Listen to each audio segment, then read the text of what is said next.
get into this. Yeah, so welcoming all of you who are here and just joining, and inviting everyone to just close their eyes for a few moments and to take a few deep breaths, really feeling the spirit of the land where you are, feeling your connection to the earth. Stella mentioned that she's in Wales, and I am on the ancestral lands of the Ute and Arapaho people in so-called Colorado, really honoring all of the different places that we're calling in from for this conversation. And as Stella shared, this is a really sensitive topic and a conversation that Stella and I are really passionate about, and really feel that the importance of it, and that there aren't really that many people having this conversation. So may we hold ourselves with a lot of gentleness. And I invite all of you listening to just bring in a sense of gentleness to your body, maybe bringing your hands to your heart or breathing a little deeper. Inviting in that gentleness so that we can come to this conversation with an open heart, with curiosity, in the spirit of repair and restoration that is so deeply needed. And I'd also like to honor and welcome in our wise and well ancestors.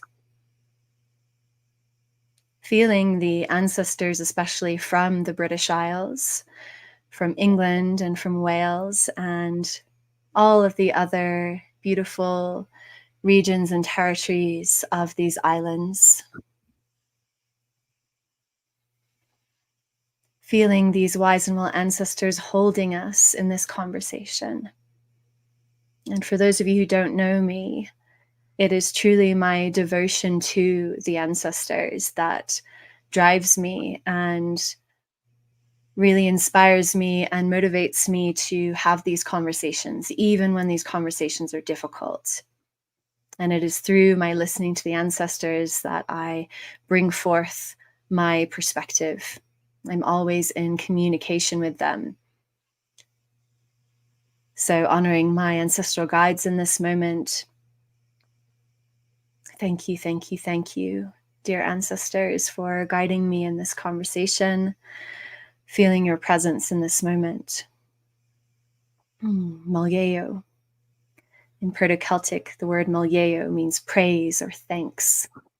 So we say maljeo to these ancestors who are stepping in to help us hold this conversation, to help strengthen us and keep our hearts open.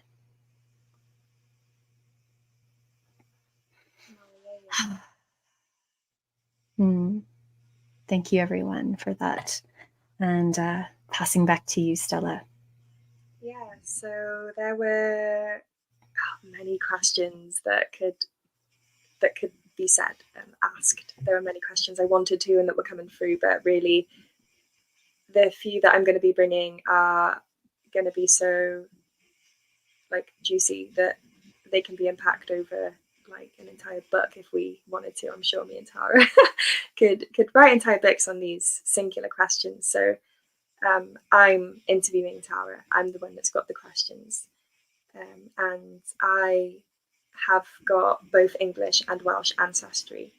My Instagram page is mainly about the Welsh traditions and the Brythonic traditions from these areas at the moment, because I'm really connecting to my local environment, re-inhabiting my local landscape.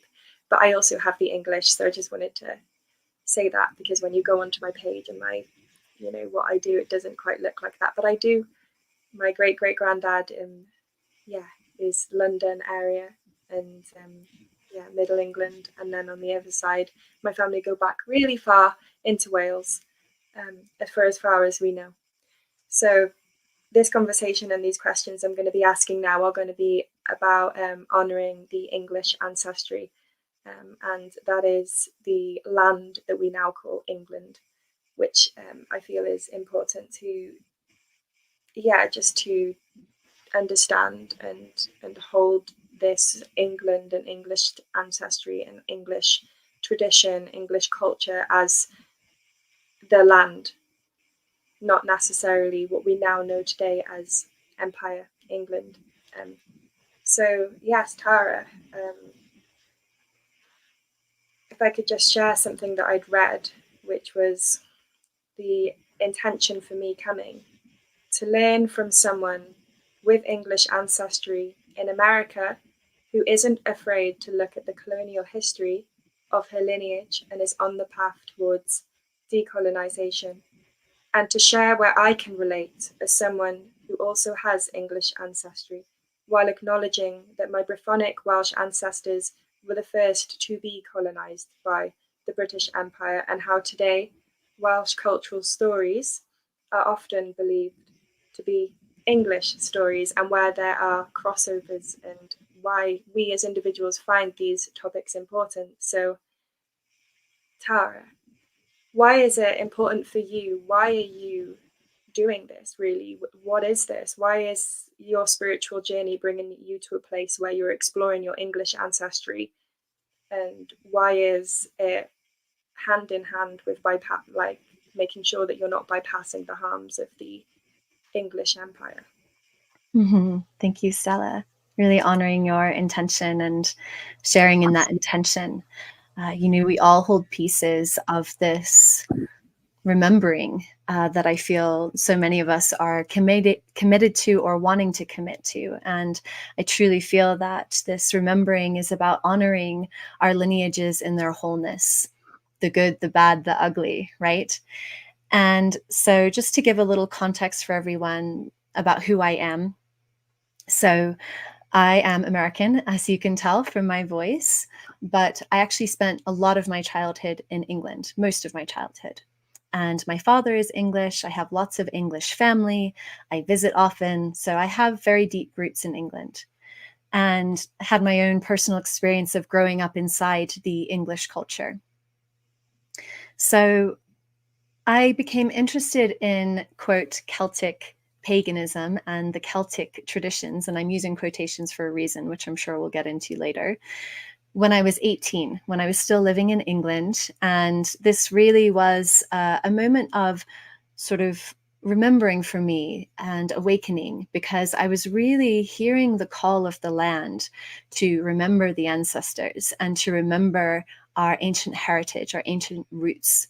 And so that's really what got me started on this path. And I started very young, when I was 18.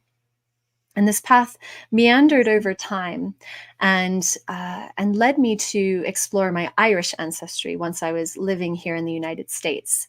And I became really passionate about my Irish ancestry and went to Ireland and spent 2 months there. And it really sort of initiated me into a deeper level of ancestral tradition and honoring the ancestors and cultural heritage and all of these things, and doing repair work with my Irish ancestry. And after a number of years on that path, I slowly began to see and understand that it was really important for me to also honor and look at my English ancestry. So this led me on a path to really explore why I was so resistant to connecting with my English ancestry. And this led to me understanding that I actually had some pretty strong feelings of shame about my English ancestry. And I know that this is a feeling that many share. Obviously not everyone, but I have worked with many, many women over the years who feel that sense of shame about being English, who, when asked in a multicultural circle, what's your ancestry? And they kind of go, I'm English, like they whisper it, because there's that feeling of shame, right? And this shame directly comes from the harms of the British Empire, right? So I became very aware of this on my own path, and realized that I really needed to unpack this and to understand the shame and to move through it somehow.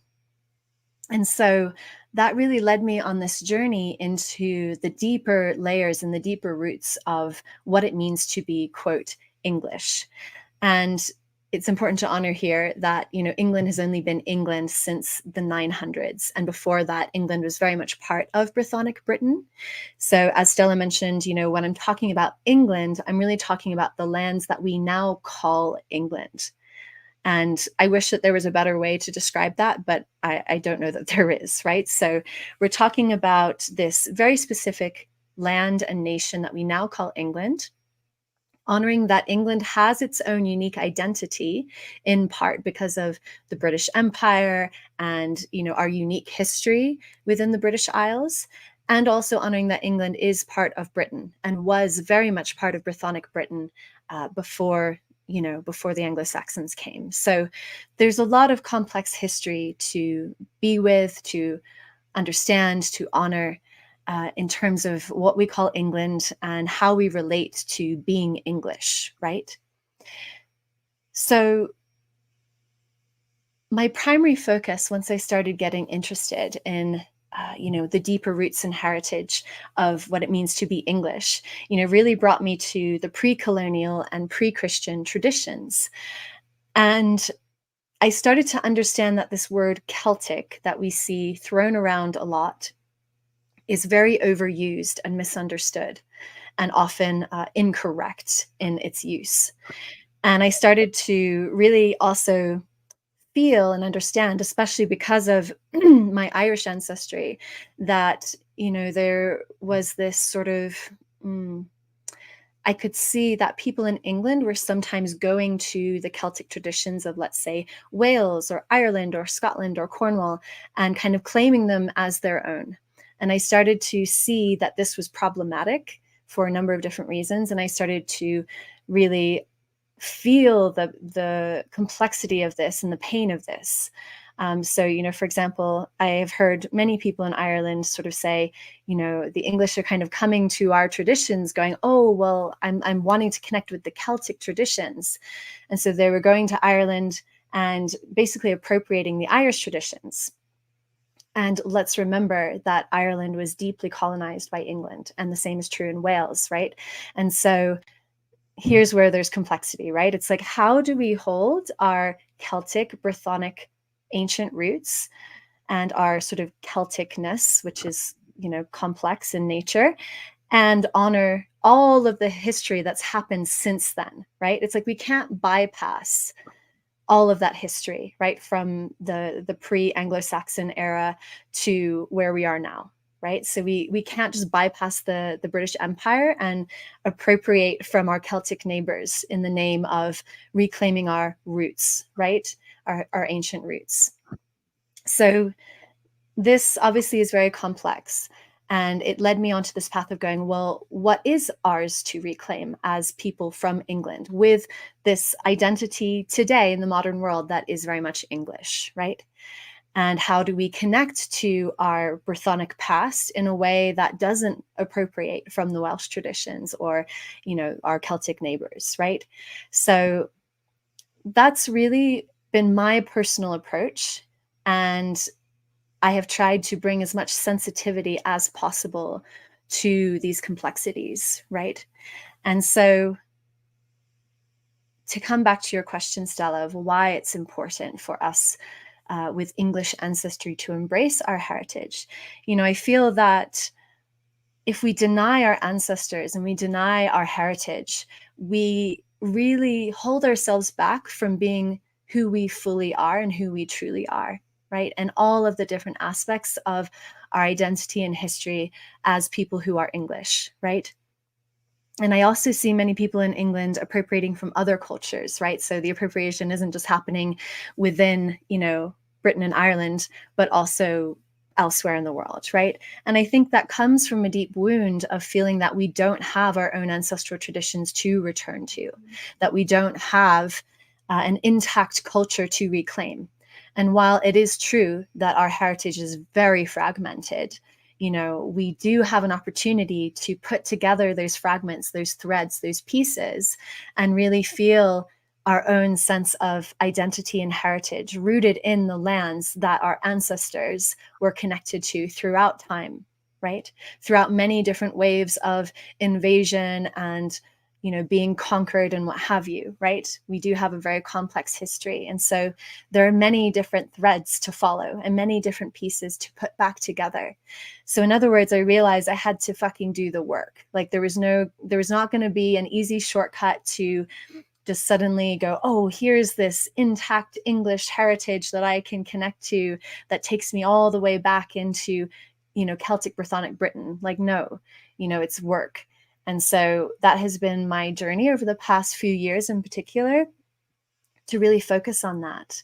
And what a beautiful journey it has been. It has not been easy. And as I have spoken up about these complex issues and topics, it's, I get a lot of pushback, and it's not easy, right, to hold this perspective or to talk about my personal approach in this way, because there is a lot of complexity and sensitivity. So that's kind of been my personal approach and the reason why it feels important. And I can tell you now that I have truly moved through that shame that I spoke about earlier. I don't feel ashamed of my English ancestry anymore, because I have really, really been in communion with my ancestors and really come to understand my own heritage and the beauty of that, and also learn from the pain of it too.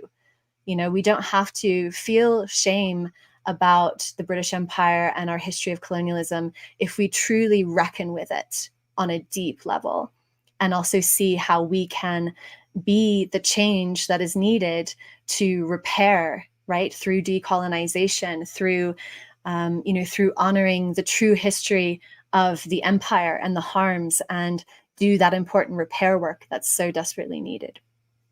So I think those feel like the most important points to share, and we'll pass back to you, Stella. Mm. Mm. Yes. So the one thing that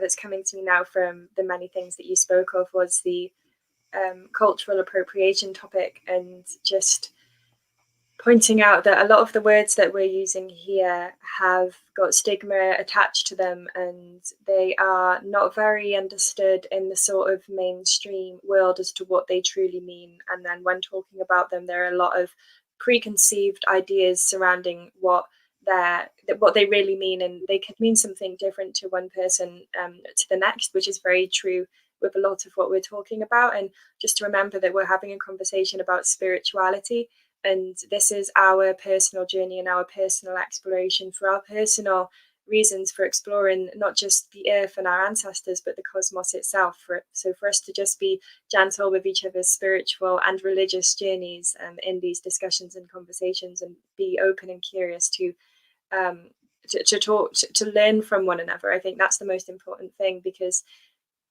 as you said, with the cultural appropriation, it is the byproduct of there being so much lost, and the people of these British lands and people with ancestors here not having something solid to grasp onto in terms of connecting to ancestry and lineage, not having something like a manual or a manuscript that is here to tell you what the teachings are of your people.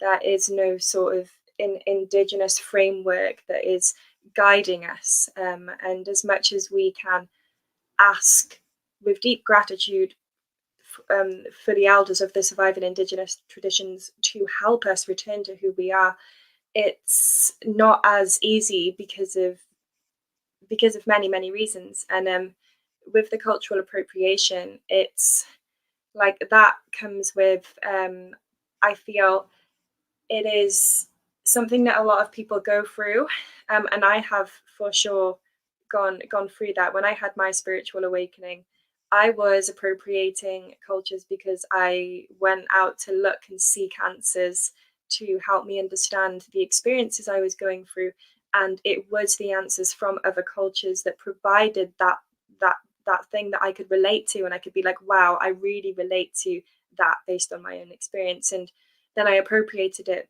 and I don't feel that shame for doing that now. I look back at it and I think that was a part of my path, and I noticed it straight away, and I was like, right, that's not right. I'm going to learn about that culture, and then I'm going to move along. And then I've started to return to my own culture, and I think a lot of people get stuck in this shame of then they don't want to look at themselves, whether it is appropriating from another culture, or they don't want to look at their own lineage. And um, with our English and British Empire lineage, people don't want to look at the truth of what's actually there, so they sort of carry on. marching with the colonial drum, in a sense, because they don't want to look at who they really are and what they're really doing. And this can represent as people in the new age who are just like, their outward appearance doesn't look anything like who they are inwardly, or it can look like people who are absolutely disagreeing with any comment we make on how our ancestors actually have made big mistakes, and we do need to start decolonizing. And that it really takes looking, like having a mirror in front of us and looking at like who we truly are. And that if you are in a position, or if anyone is in a position and figuring out like how to do this, like be gentle with yourself, like hold yourself. And as Tara said, go into your own ancestral connections, whatever that means for you.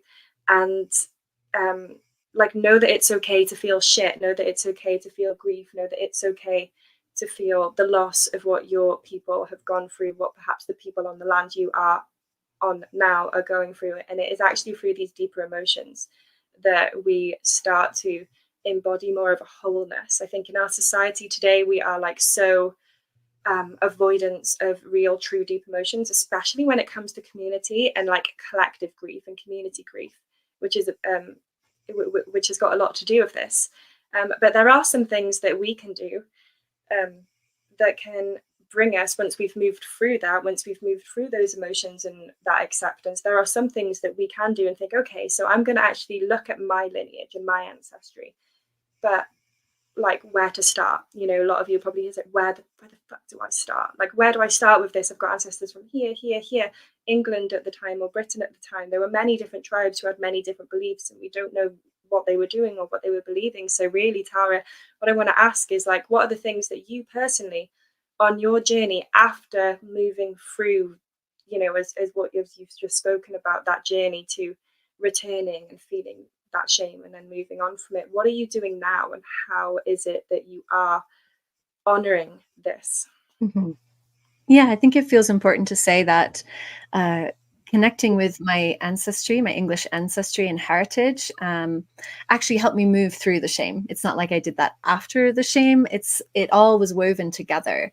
So, I really, like I said, there are many pieces and fragments. And so really my approach was to start gathering some of those pieces. So my approach in this way, again, with a focus on pre-Christian and pre-colonial traditions in particular, though I do really honor some of the more recent English traditions as well, it was to look at archaeology, because archaeology can tell us a lot about what our ancestors were doing, what they found what they revered and thought and felt to be important. And so there's much that archaeology can tell us, especially in things like the way people are buried and what they were buried with and these kinds of things. And then mythology and stories. So this is something we can talk about more in a few minutes, but I really began to see that some of the mythology that is relevant to England specifically has these maps of remembrance that can help us to remember our pre-Christian, pre-colonial past. And truly these myths, which again, we'll talk about more in a minute, they have their roots in pre-Christian, pre-colonial Britain. So although they've been Christianized because they were written down in the medieval period, these stories had a much deeper history and were passed down through many generations orally before being written down. And many of these stories traveled and so there was a lot of cultural exchange happening. And again, we'll talk more about that later. But the mythology was this really key piece on that journey, as well as folklore and stories from England, of which we have a huge amount of material to work with. And then the other piece was just talking directly to my ancestors, learning how to talk to them, and especially working with wise and well ancestors who you heard me call in at the beginning. And it feels really important to mention and say and emphasize that everyone has wise and well ancestors. I hear sometimes people from England say, well, my ancestors were colonizers, or, they were entangled in the system of colonization in these harmful ways. Like, I don't know how to connect to well ancestors, and so my emphasis is always to actually go really far back in the lineage and connect to the ancestors who are pre-colonial, pre-Christian, who were connected to the earth. And we all have these ancestors. So, again, this is a real honoring of the true depth of our lineage and its wholeness, right? And so working with those wise and well ancestors and learning to talk to them and listen to them really gave me a gateway into understanding how to start putting some of these pieces together, from the folklore and mythology to archaeology, history, the writings of the Romans about the Druids. I mean, there are many different sources and many different pieces to put together. And so the ancestors really guided that process. And I'm continuing to be in that process with them, listening to them and understanding how to move through these challenging and painful aspects of self and lineage, right, that are entangled with colonialism. And I feel so important to say that, colonialism never ended. It just became normalized.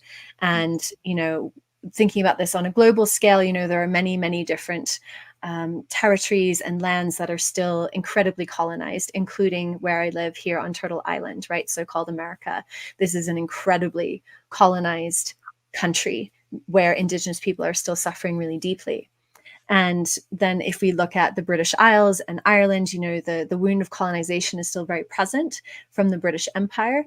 And I would say also going back further, especially for those of us with English ancestry, the Romans came, then the Anglo-Saxons, then the Vikings and the Normans. Like, we had 1,000 years of people coming to control and conquer and colonize our lands, right, in different ways. So there's really a lot for us to move through and reckon with. And something that I have noticed on my journey is that the deeper the reckoning, the deeper the remembering. And this is something that the ancestors have shown me again and again and again. The more that we're willing to, sit and look and stay with these colonial wounds in their many forms, the more that we're able to look at that and be with that and go into that, the more we're able to remember about our pre-colonial, pre-Christian ancestors and our ancestral ways, the threads that take us from today all the way back through time, through all of those different peoples, and the ways that people evolved and, carried on traditions in different ways over many, many generations. So, I would even say that, some of the English traditions today, which are rooted in, England, have their roots in a very ancient past, right? It's like these traditions never truly died. They just evolved over time. And so, for just to give one example, in England and all of Britain and Ireland as well, the reverence for the sacred wells has been important forever, I would say, and it's that honoring of the sacred water, the fact that the water nourishes and sustains us. We need water to live, and that there is a reverence around that. And our ancestors had this really beautiful way of connecting to the wells, right? And so we still have traditions that relate to the sacred wells. They've never been lost. And so there are, again, these threads that have survived and evolved through the ages that are rooted in, the spirit in all things and animistic belief systems, right? Of which all people all around the world, at one point or another in history, they honored the spirit in all things. And Britain was no different. And England was no different, right? So yeah, it's really been a beautiful process of, like I said, reclaiming different pieces, being with the ancestors, not being afraid to look at these painful aspects of our history, from the British Empire and the identity of the colonizer to, the 1,000 years I spoke to in which we were, conquered and colonized and what have you in different ways. So yeah, I feel like that's enough to share for now. Thank you for that question, Stella. Yeah, so the ways in which we can all, honor these pasts in the same way that Tara has, through connecting to our ancestors, which I'd say definitely have a look at Tara's work afterwards, and the many different ways in which you can do that, which is it's not surface level. Like, connecting with your ancestors isn't a lot of the time isn't a surface level task in a sense. It does take work, just like all of this does, and it's something that I'm currently on the path towards doing, because for me, yeah, the journey towards listening to my ancestors, listening to the people in my lineage, and not just blood, but the people from the land that I'm on now, has come quite like spontaneously in terms of receiving the message, or receiving the answers, or receiving the gnosis, but it came alongside the deep work around it. So I recently had a very powerful experience where I was and as you said, like, it's through the deep recognizing, the deep reckoning, the more powerful the remembering is. So my experience was a deep grief and longing and loss, and anger. It was like all these emotions at the same time, for what my ancestors have gone through and what they have put others through. But it was the land that showed me and told me. It was like the trees around me, and the meadow was like so I was opening my heart, and the more it was asking me to open my heart, the more I was like wanting to cry and scream, and I was actually just like really feeling it. It was really fucking intense. And yeah, it was, as you just said, that deep remembering. It came alongside that deep reckoning. And funnily enough, it coincided with returning to a sacred well, returning to a spring that hadn't really seen humans for um, probably about 15 years. And then prior to that, hundreds of years. And it was through reuniting with this water that something in me unlocked, and the ancestors of the land of my lineage spoke through me in such a powerful way, which is one of the reasons we're actually having this conversation right now, because I know that you've felt very similar things. And it's not something where I was like actually wanting to like get in, and I didn't go into like an ancestral past life meditation. It just sort of like happened because I was feeling and longing, and then it was just this overwhelming experience where it's like, oh shit, like this is real. Like and it's actually really helped me to, and I don't know if this might relate to some of the audience out there, but I realized that my deep love for the natural world, and the environment, isn't just Stella here today who's interested in climate change. It's a deep longing and remembering that these things have been neglected, and they are, like, in a sense, screaming for us to come back to them. I always sort of thought I'm just an environmentalist and that's what's put onto us, but it's a lot deeper than that. And yeah, the waters really, when you start connecting to the waters, and like, it might sound silly to people who aren't, but things start to make more sense. And for me, that's how it's been in my experience. And yeah, the water reverence and honoring is practical. It's good to know that this water, this spring water, is healthy, because then you know that your tribe are going to be okay. Your people are going to be okay. Your community is going to be okay. And this is a tradition that isn't like an ancient tradition that has no reason for being here today. The connection to the water, the respecting the water, the knowing what the fuck water is, and that we are water, and that this big beautiful blue ball of water that we call earth is no different. This is a tradition that is, it should never have changed, and it's never going to go away. I think a lot of people look at what we're doing from the outside and say, oh, you're trying to live in the past, you're trying to, we're different, this is the modern world, like, why are you trying to bring back traditions from the past? And it's like, because of, they are still so relevant today. And it is the stories and the folklore and the stories that we tell ourselves about the world around us that guide how we are going to interact with it, which is why stories about like honoring and revering water are, they're not fairy tales. They're really important to know, because if they remind us that we should care for not only ourselves but the natural world.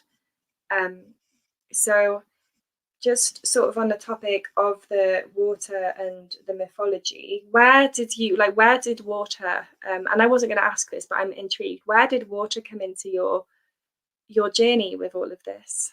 Was it the stories? Was it an experience you had? Yeah, I think, well, both. There are so many different myths and stories throughout Britain and Ireland, that this is truly something that is cross-cultural and shared amongst all of our different cultures and regions and identities. The water is very present in so many stories and is very connected to the sacred feminine.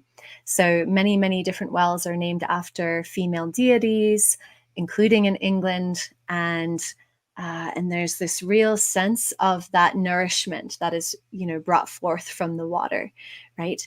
And I love what you were sharing earlier, Stella, about the reverence for the water and the way people related to water. And I had this deep remembering while connecting with some of the wells in England, actually, that, the health and wellness of the well was a direct reflection of the health and wellness of the people. Like before we got this very, very, um, before basically we had this money economy, right? Before we started placing value on things that could be monetized, right? It's like there was this deep understanding, at least this is what my ancestors have told me, and what I understand from the stories and traditions of the wells, is this sense of the wealth and wellness of the people being connected to the sacred wells. And then I spent 2 months in Ireland connecting with one of Bridget's wells. And I've spent lots of time connecting with wells in England as well. So this really feels like a beautiful sort of entry point into these traditions. So I love that you're asking this, Stella, because anyone can go sit with water and understand the cultural context within which our ancestors revered the water through stories and through tradition, and have that relationship. So, a lot of these traditions are about relationships, right? Ancestral traditions are about relationships. And this is something that is so devoid in our modern world, right? Because there is this deep severing and separation from the land and from each other. Like there's so much division and harm and what have you that has been intentionally weaponized to separate us, right, from ourselves and from our humanity, truly. So what you're talking about, Stella, of being in relationship with the wells and being in relationship with the water, like that's such a simple and beautiful and precious aspect of our humanness that can never truly be taken from us. And so I feel that, either by sitting with sacred wells, if you live in Britain, or by sitting with water wherever you live, if you live outside of those lands, you can create this relationship and this connection and understand that your ancestors throughout time have honored the water in these very sacred ways. And I'll also mention here, because we're talking about this, that I'm hosting a workshop in a few weeks called Women of the Wells, and would love to welcome anyone who wants to come along to that workshop. And we're going to be talking specifically about a really important story from the mythology of Britain that talks about women of the wells. So that would be a great introduction for those of you who are interested in connecting with the English, quote, English traditions, right? We understand all what I'm saying when I'm saying English. It's England and the lands we now call England. So this would be a great entry point, a way for you to understand the context of what is meant by, the sacred water and ancestral traditions around water. So I will be sure to share the link to that workshop at the end of this talk. I'll be there at that workshop. Yes. So the well that I'm talking about, well, the spring that I'm talking about that gave me that experience was like a fucking muddy puddle at the end of the day, but it was a spring. And yeah, like for people who perhaps you don't know where if there are wells around you, there likely are actually. Every time I drive through England or Wales and I look on the maps to try and find a sacred space for water, there's not one very far. But this was a muddy puddle, guys, and it looked like it, but just when we brought the roses around it and we decorated it once more and we started singing to it, it was transformational, because this water that comes up through a spring has been filtering itself for sometimes thousands of years before it sees the light of day. Like it hasn't seen the light of day or fresh air for thousands of years. It's been purifying itself to literally feed us, to sustain us, to nourish us. So it's deep, even though it might just look like a little puddle. It's deep. I've got some friends who have actually recently gone out looking at old OS maps, and they are going to they've got like their bramble cutters, and they're going and reviving these springs, and it's really cool. My friend the other day shared a little video of her just sat there with her guitar, like singing to the water that she just found like not far from her house among all of these bramble bushes. And I was just like, oh my god, it's amazing. Like I've like started something so beautiful among my friendship group, um, and they're all just feeling it, man. It's really, really, really, really like such a treasure to be found, and it's an adventure, and it's so fun, and yeah, just to come to yeah, to come back out of the water and back to the cultural appropriation that I was talking about earlier, and to move into the last question, um, which was about, yeah, like, well, I'm here because of my page is all about the Welsh traditions, and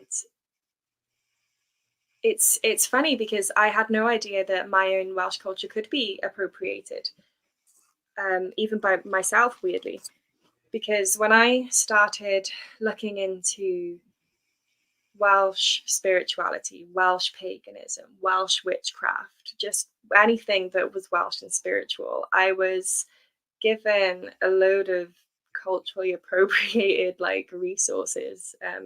Actually, much of modern Wicca, much of modern paganism is heavily influenced by the old Welsh and Brythonic stories without any reference to them being Welsh or Brythonic.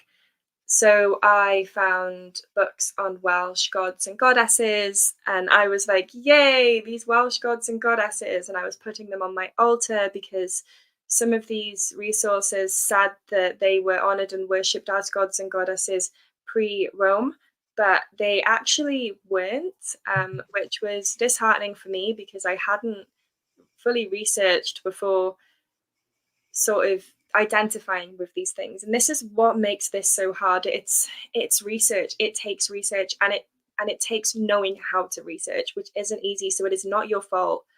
It's not my fault. It's no one's fault that we might get things wrong on this path, because it's not easy to research. Research is actually a skill that's gained through either like being in university or school or through like experience. And my yeah, like I like to say that Hollywood and like wizard culture, in a sense, is culturally appropriating the ancient spiritual leaders of Wales and the Brythonic lands in England.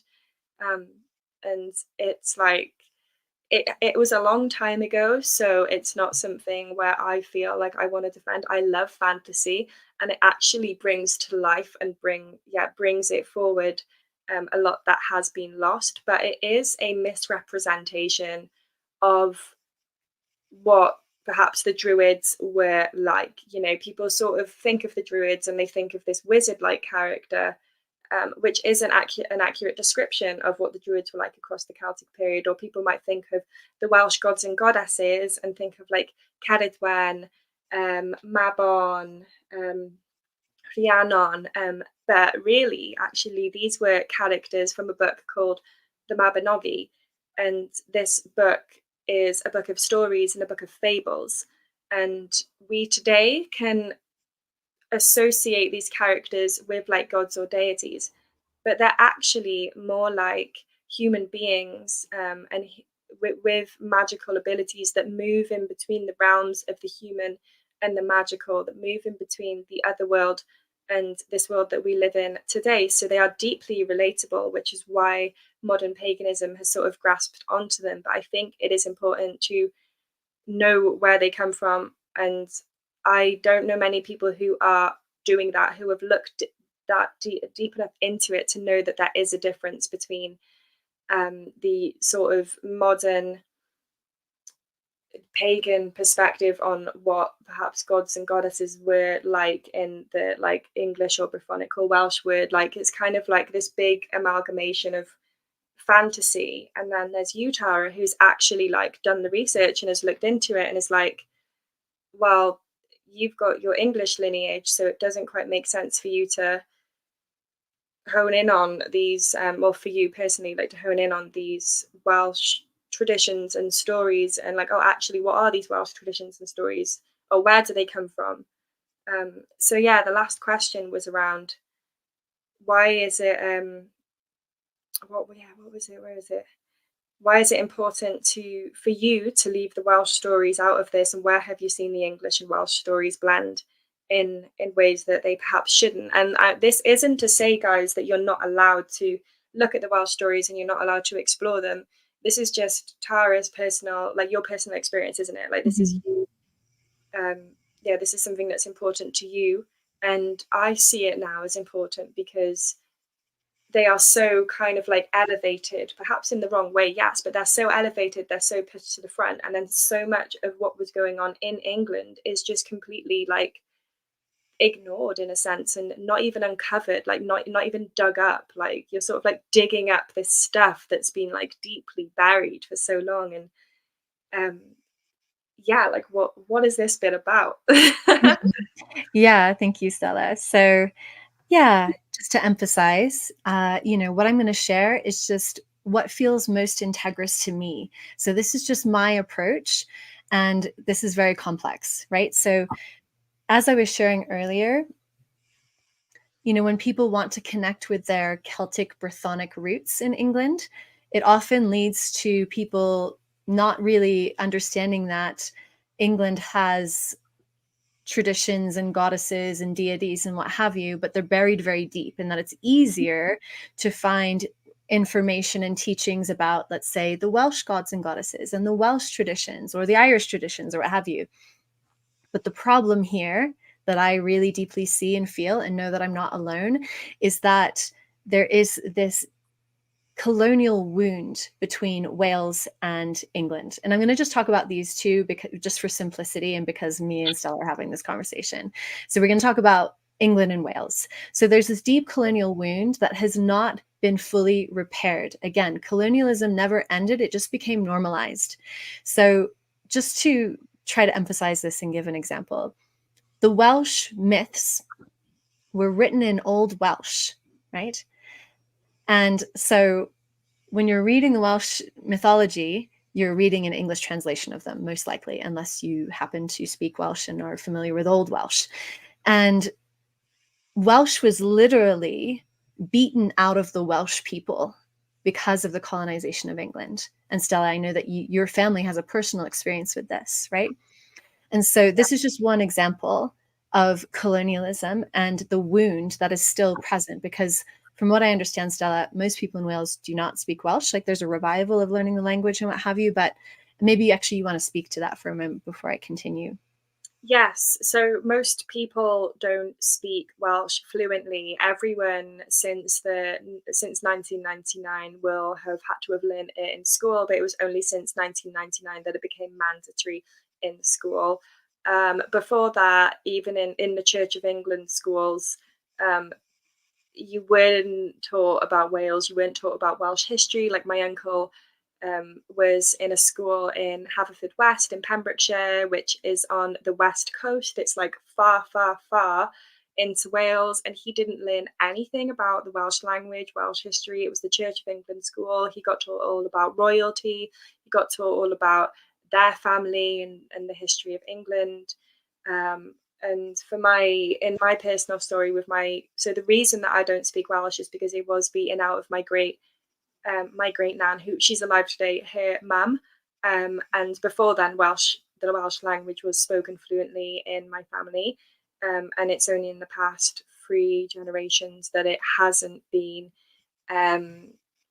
Yeah, so when I'm listening to perhaps my Welsh friends sing, or I'm going to Welsh folk events, it's actually like really fucking sad. Like I'm there, like I can't hear you. Like I don't know what you're saying. So like, I'm on this journey to learn again, because I know all of my English well, not all of it. Like I'm actually learning through Tara now. Like the land's ancestry, I call, like this is the land's traditions. But yeah, I guess that's what I've got to say about that. Mm-hmm. Yeah. And literally in school, there was children were punished for speaking Welsh. Literally, Right, the we'd Welsh have knot. Did you want me to say Welsh about knot. Yeah, could you say more about that? Yeah, so the punishment was called the Welsh knot, and it was a little like wooden plaque that had the word knot on it, and it was like the punishment was that if you spoke Welsh in primary school now, like from toddler age, like from toddler years, if you spoke Welsh, you'd be punished by wearing it. And at the end of the day, if you were the one still wearing it, you would be like whipped, like severely beaten. So that's how the system turned the people from speaking Welsh into English, because if the children were so afraid to speak their own language, um, they would like tell on their friends. You know, it's like if I found out I didn't want to get beaten, so I would tell on my friend if they slipped up, sort of thing. And it didn't take, yeah, I guess it didn't take very long for it to now be a language that is, yeah, there's so much shame with the Welsh people as well as the English people. There's a lot of shame put onto us, and you can see it even in the difference in um yeah, especially with Welsh women, like the difference in like how what we will strive for, like economically, career wise, in school, in education, like in comparison to England. It's like it's wild because of that shame that's been put on our language. Thank you, Stella. That context is really important, because when English people decide, oh, I want to embrace Welsh mythology and Welsh gods and goddesses as my own, there's a lack of sensitivity about that context, right? And so there is this appropriation and this colonial wound within that often isn't acknowledged or honored, right?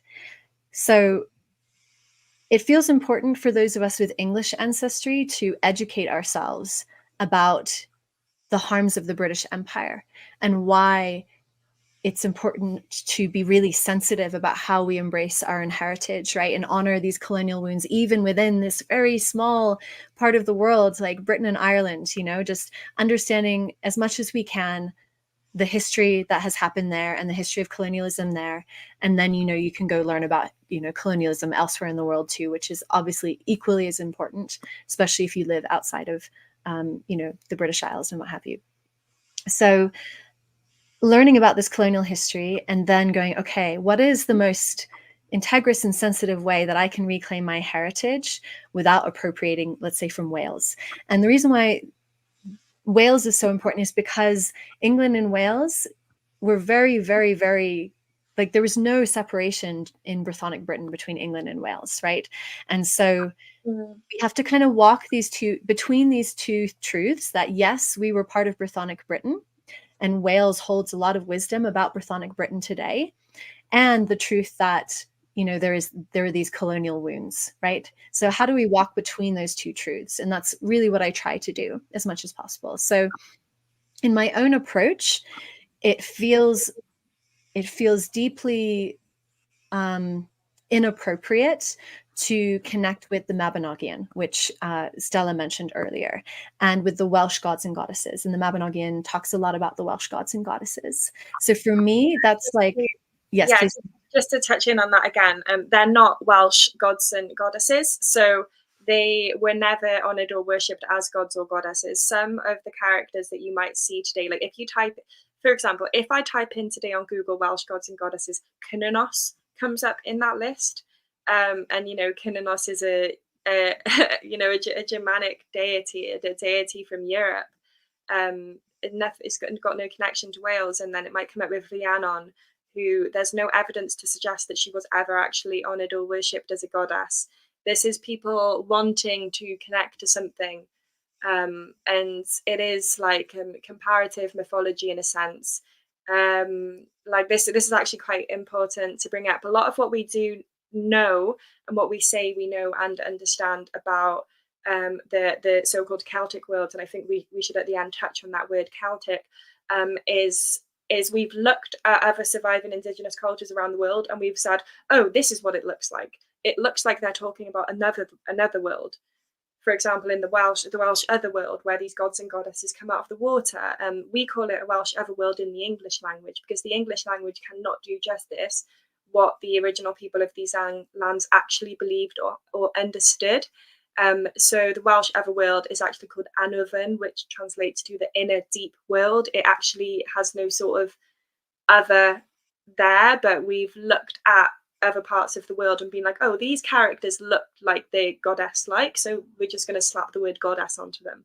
But they weren't. And and there's even like, for me, I've thought that I was honoring an ancient Welsh goddess, but I wasn't. She was just mentioned in the stories, which is very different. But then there are, as you've found, there are actually deities and goddesses that aren't from the Mabinogi, that are from places in England that are so close to the border of what we now call England and Wales. So yeah, just to touch on that, they weren't gods and goddesses in the past. Yes, thank you for clarifying that, Stella. Yes, thank you for clarifying that. And I think the point that I really wanted to make was like, people today, Welsh people today, who are reclaiming and remembering their ancestral heritage and what have you, often, as far as I understand what you said, take these characters from the Mabinogion and give them the status of a god or goddess, so Ceridwen or Rhiannon or what have you. And so there is this evolution of tradition, if you will. And so all I meant to say was that those figures, those mythic figures who are now like elevated to a status of god or goddess, are like off limits to me. Like that feels important and integrous on my path. Does that? Yes, thank you for that totally makes sense. And I want to say, like, I actually see Ceridwen as a deity today based on my modern vision on the ancient wisdom. So I'm not saying that you can't. I mean, like, I actually would really love for people to like look at, like, if you can connect to Ceridwen and you can see like, wow, I actually like her as an archetype or a deity. Like, there's nothing wrong with you doing that, but know the origins of it. Don't have this idea in your head that she was honored by all of these Welsh people at this one time, because she wasn't quite like that. Yes. But yes, just to go. Yes, thank you. So there is this evolution of tradition and reclamation of ancient mythology in Wales and what have you, that's so important to the revitalization of Welsh culture, right? So that's why that feels off limits for me. I'm like watching all of you, and like all of you who are doing that work in Wales, like cheering you on and going, that is not like something that I am is appropriate for me to engage with. Yeah. And at the same time, like, it is truly impossible to completely separate Wales and England because of our shared Brythonic past. And so there are some Welsh stories that I do connect with, especially the ones that talk about England, because there are some important Welsh stories and texts that talk specifically about England and actually give us a lot of information about England and our own heritage, right? So there are some exceptions. And again, this is just my approach. So for example, when I teach the Women of the Wells workshop in a few weeks, we're going to look at it's a Welsh story called The Elucidation, but it's set in Logres, which is the Arthurian word. Like, within Arthurian context, that word references England. It's basically the rough representation of England in those stories. So it's not to say that like we have to completely like cut off all of the Welsh stories, because some of them are relevant to our identity and our heritage. And in that story of the elucidation, and in other stories that talk about Logres in the Arthurian text and in the Grail mysteries, Logres is always what is called the wasteland. So in other words, England is the wasteland in these stories. And I find that so fascinating. And in this mythic sense, it's become part of that reckoning. And it's brought forth these questions of like, well, why is England the wasteland, right? And it has to do with everything we've been talking about, at least in my view, right? So that's, again, like really seeing the mythology and the stories as a map of remembrance. So for me, I tend to connect with the Arthurian legends and the Grail mysteries, because these stories traveled very widely. So for example, the Grail mysteries, which I really focus on in particular, the stories of the Grail were written down actually in many places, right? So we have some stories from Wales about the Grail, and we have some stories from Brittany and northern France about the Grail, even Germany. So these stories traveled very widely, and it's because they traveled widely And because, we're talking about stories being written down for the first time, but coming from an older oral tradition, we don't really know exactly where they came from. It's hard to like pin them to an exact homeland. And so again, it's because these stories reference England specifically, and especially Logres, like those are the stories that I pay the most attention to and feel are most relevant for our journey of reckoning and remembering with our own heritage, right? And again, that question of like, why is England the wasteland in these stories is so potent, and there's so much to unpack there. So that's my approach. And some people do say that, King Arthur and the Arthurian legends are Welsh.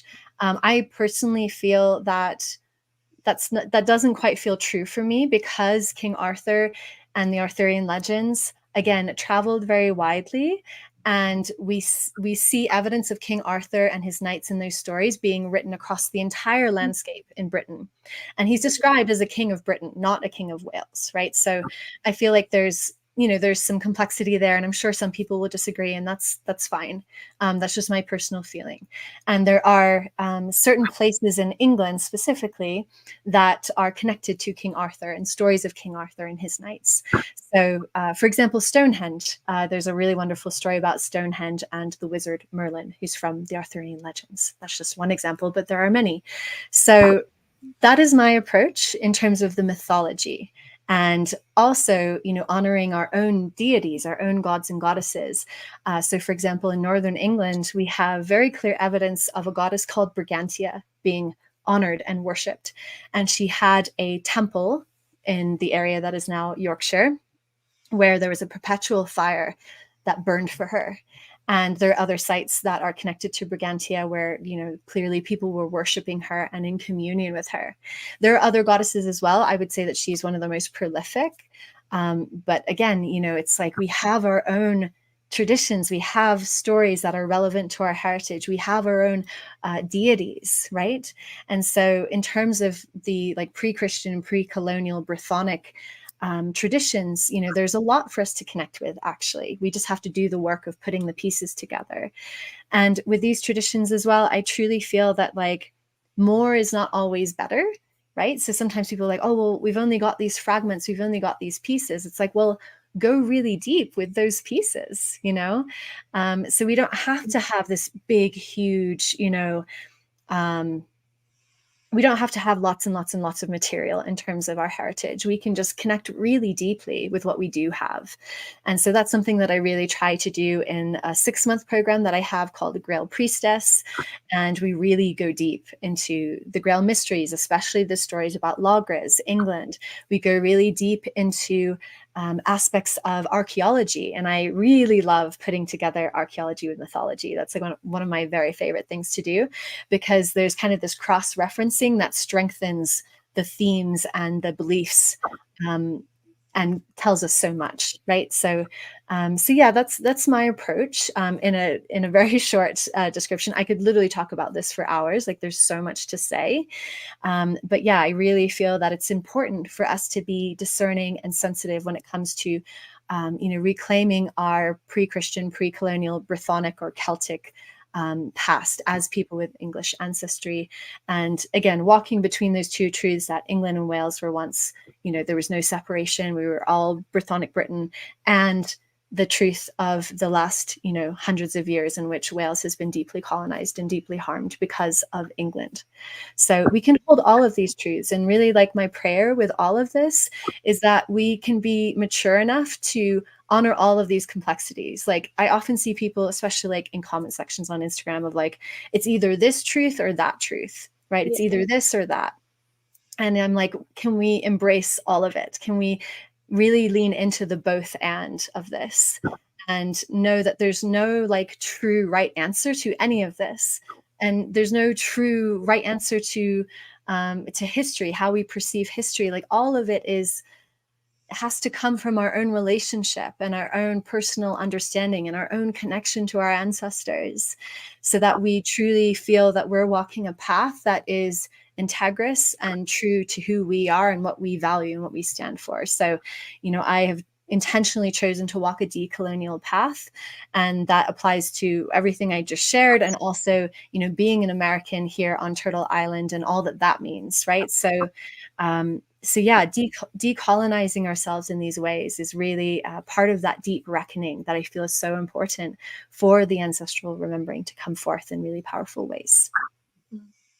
I see a question here. Tara, do you feel that way because you don't have Welsh ancestry? Yes, I don't have Welsh ancestry, so that's why I really try to leave the Welsh traditions and stories alone as much as possible, while again honoring that there are certain Welsh stories that talk about Britain as a whole and talk about England, and those are important for us to look at. So yeah, I always try to connect with my heritage in a very regionally focused way, and that's last point. That's where I feel that the word Celtic can really be really difficult, because the word Celtic kind of amalgamizes all of these regional cultures into one identity, into one kind of umbrella term. And that really does a disservice to the specific regional identity and cultures of Ireland, Cornwall, England, Wales, Scotland, so Isle of Man that has its Isle own of Man. Thank you. Yes. so incredible. Like the little islands that obviously, like these tiny little islands will have had their own very specific traditions, and these traditions, yes, they're human traditions, but I believe that language and all that we do is just like a sort of extension of the land. Like we are sort of like the land's limbs.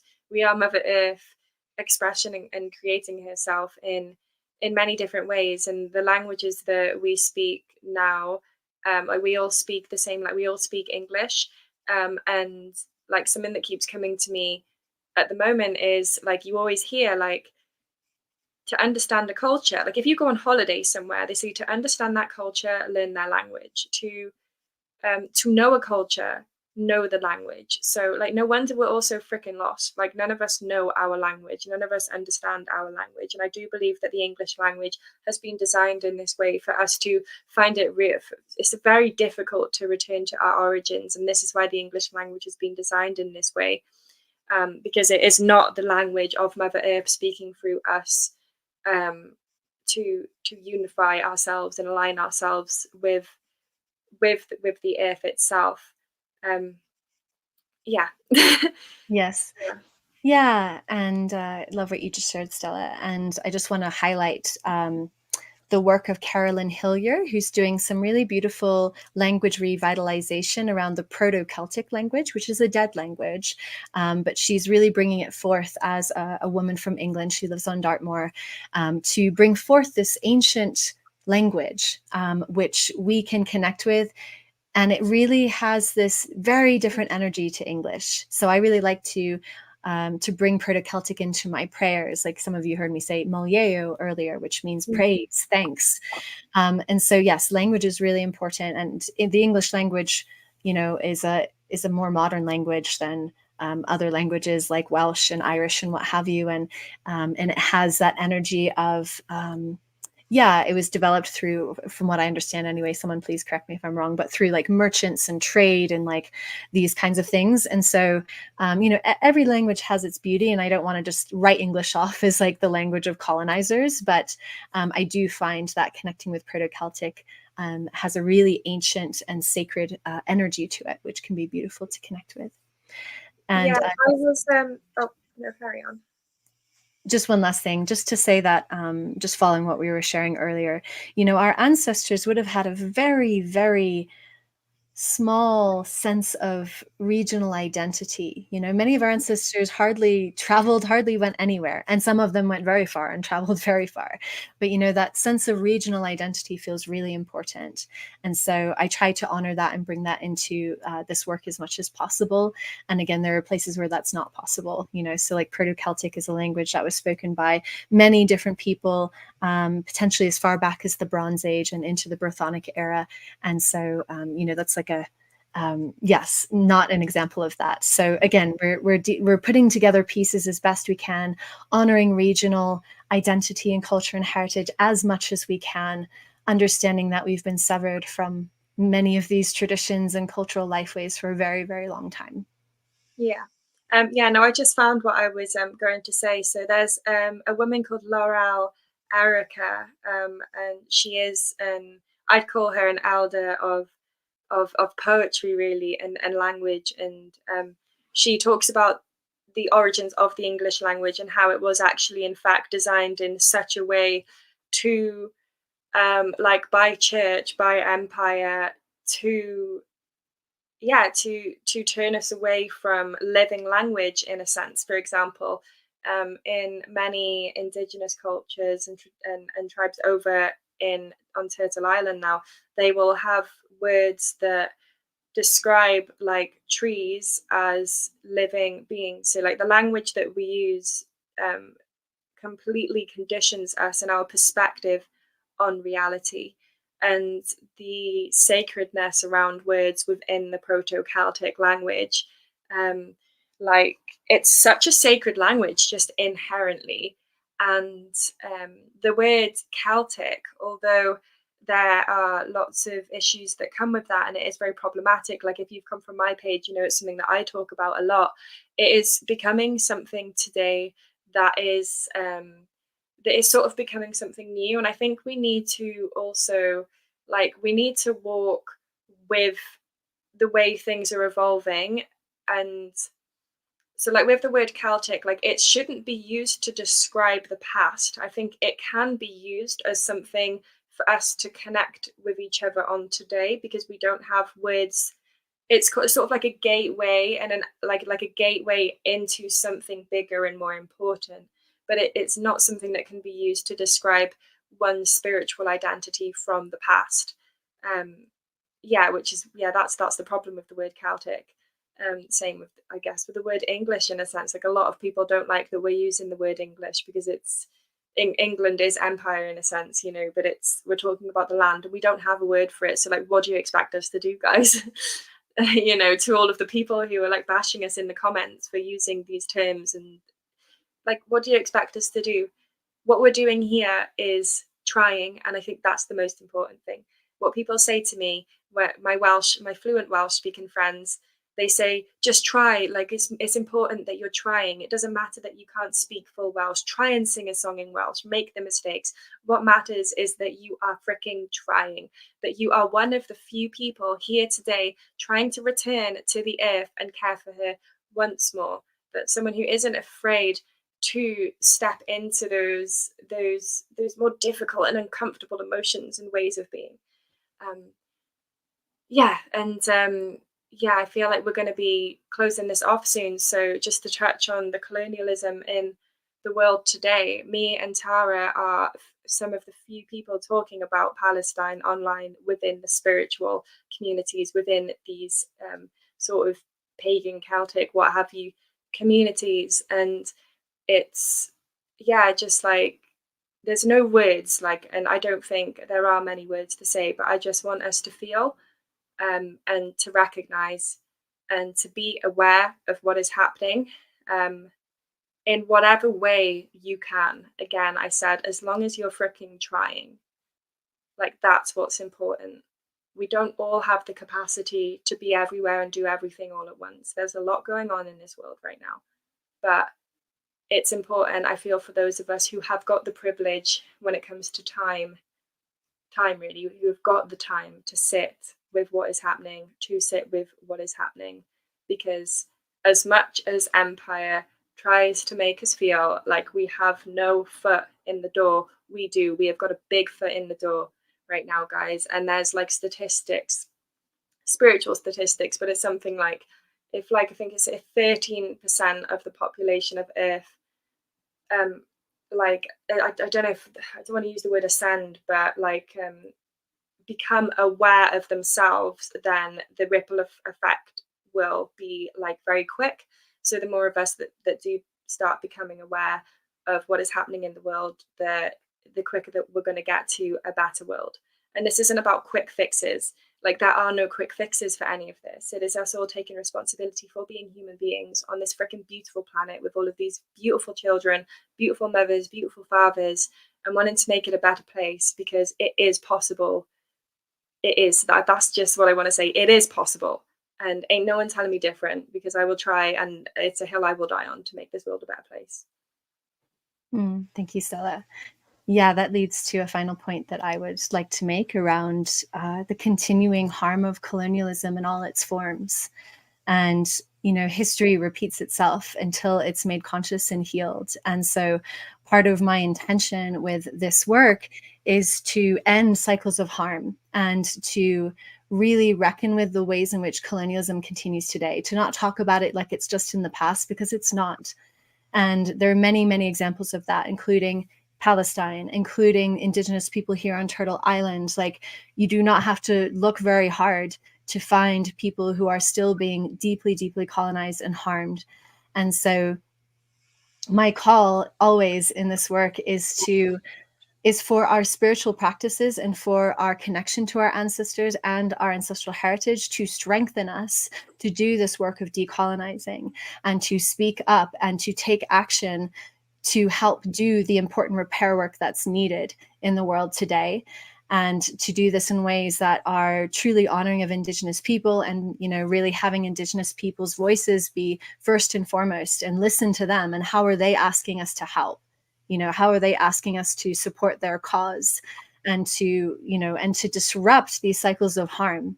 So this feels so important. And actually, and this maybe is controversial, but I truly feel that unless we are grounding into the work that needs to be done in this time, in this life, against, let's say, colonialism in particular, unless we're doing that important work, then it doesn't matter if we're connecting with our ancestral heritage or not, our ancestral traditions or not. There is an energy of appropriation.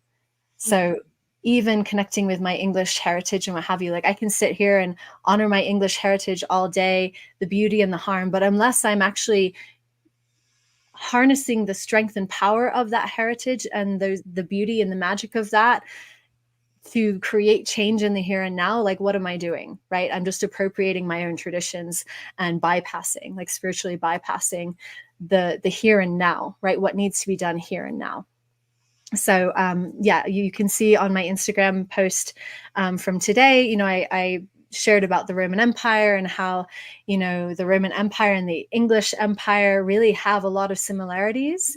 Like, they use the same strategies. And this is just one example of history repeating itself. So we can look into the past and go, oh, wow, look at that history repeating itself. How is it repeating now, right? How am I part of the colonial system now, the empire now? And I know that a lot of people get hung up on class when it comes to talking about British imperialism, like, oh, my ancestors were working class, they were poor, they didn't colonize anyone. And the truth is that it is more complex than that. And it's more complex than that today, right? And so when I connect with my working class ancestors from England, I can really feel how they both benefited from and were harmed by that system, right? And so, this is something I'm going to be talking about more in Women of the Wells, right? Going into clear examples so we can begin to see the complexity of this system that was the British Empire and, again, continues today. Like, the legacy is continuing today. So may we see that we are also part of these modern day empires, right? So we can look back at our ancestors and go, oh, I wish my ancestors had taken a stronger stance and, and stood up for